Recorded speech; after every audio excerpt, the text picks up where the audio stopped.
नमस्ते। आज हम एक ऐसे जीव की बात करने वाले हैं जो दो दो दुनियाओं का मालिक है। पानी और जमीन दोनों पर जिसका राज चलता है। हाँ, सही समझा, बात हो रही है मेंढक की। तो सवाल ये उठता है कि ये पानी और जमीन दोनों का राजा है कैसे? मतलब ये आखिर ऐसा कर कैसे लेता है? इसकी जो अनोखी बनावट है उसके पीछे क्या राज हैं?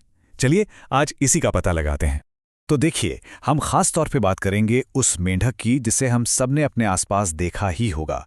यह है भारत की आम प्रजाति राना टिग्रीना, जिसे इंडियन बुल फ्रॉग भी कहते हैं। चलिए इसे और करीब से जानते हैं। अच्छा, सबसे पहली और सबसे जरूरी बात, मेंढक होते हैं असमतापी, यानी कोल्ड ब्लडेड।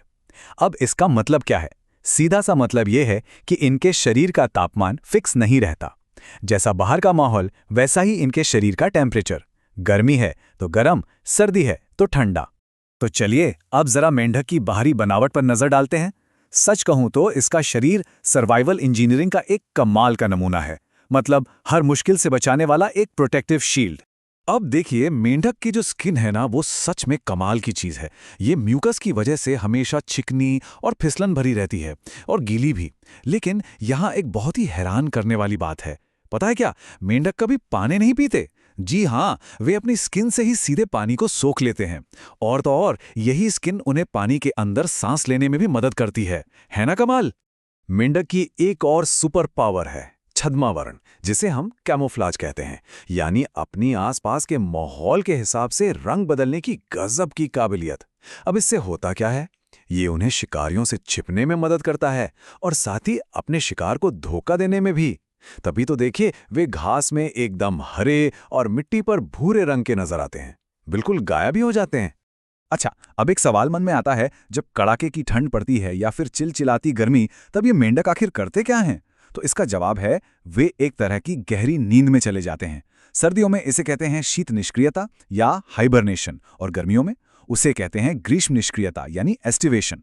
इस टाइम में वे जमीन के अंदर गहरे गड्ढों में जाकर आराम से पड़े रहते हैं।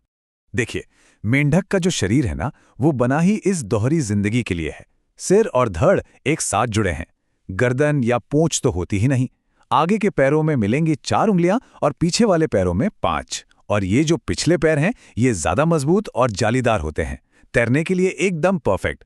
और हाँ, वो जो बारिश में टर टर की आवाज आती है, वो नर मेंढकों के वोकल सैक से निकलती है। तो चलिए, बाहर से तो हमने मेंढक को काफी देख लिया। अब वक्त है इसके शरीर के अंदर की दुनिया में झांकने का। और शुरुआत करते हैं इसके डाइजेस्टिव सिस्टम से।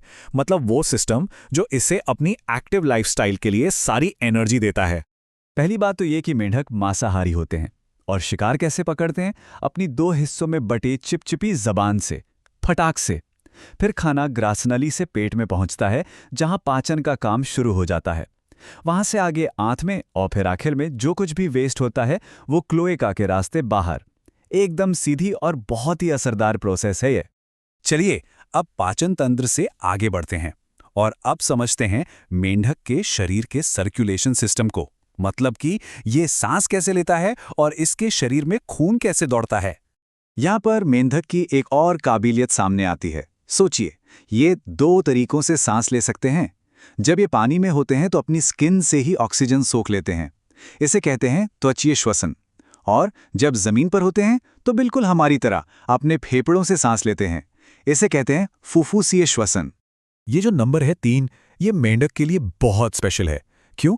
क्योंकि इंसानों के दिल में होते हैं 4 चेंबर, लेकिन मेंढक के दिल में होते हैं सिर्फ 3। इसका मतलब ये हुआ कि इनके दिल में ऑक्सीजन वाला और बिना ऑक्सीजन वाला खून थोड़ा बहुत मिक्स हो जाता है। और ये कोई खराबी नहीं है, बल्कि ये इनकी दोहरी जिंदगी के लिए एक बहुत जरूरी एडेप्टेशन है। अच्छा, किसी भी जीव की कहानी उसकी अगली पीढ़ी के बिना तो अधूरी ही रहती है ना? तो चलिए अब मेंढक के रिप्रोडक्शन और उसके कमाल के लाइफ साइकिल को भी समझ लेते हैं। यहां पर हम देख सकते हैं, एक तरफ नर और दूसरी तरफ मादा प्रजनन तंत्र। देखिए, नर में वृषण यानी टेस्टिस की एक जोड़ी है। वहीं मादा में ये बड़े अंडाशय यानी ओवरीज हैं, जहां हजारों की तादाद में अंडे बनते हैं। दोनों ही सिस्टम्स अगली पीढ़ी को दुनिया में लाने के लिए एकदम तैयार हैं। और ये जो नंबर है, ये सच में चौंकाने वाला है। सोचिए जरा, एक मादा मेंढक एक बार में 2500 से 3000 अंडे तक दे सकती है। ये उनकी सर्वाइवल स्ट्रैटेजी है। इतने सारे अंडों में से कुछ तो जरूर बड़े होकर वयस्क बन पाएंगे। मेंढक का जो लाइफ साइकिल है वो ट्रांसफॉर्मेशन का एक बेहतरीन उदाहरण है। कहानी शुरू होती है पानी में अंडों से, जहां बाहरी फर्टिलाइजेशन होता है। इन अंडों से एक छोटा सा लार्वा निकलता है जिसे हम सब टैडपोल के नाम से जानते हैं। ये पूरी तरह से पानी में रहता है। फिर शुरू होता है जादू, मेटामॉर्फोसिस का, और धीरे धीरे यही टैडपोल एक पूरे मेंढक में बदल जाता है जो जमीन पर छलांग लगाने को तैयार है। तो अभी तक हमने मेंढक की पूरी बायोलॉजी को समझ लिया, लेकिन सवाल यह है कि यह सब जानना इतना जरूरी क्यों है?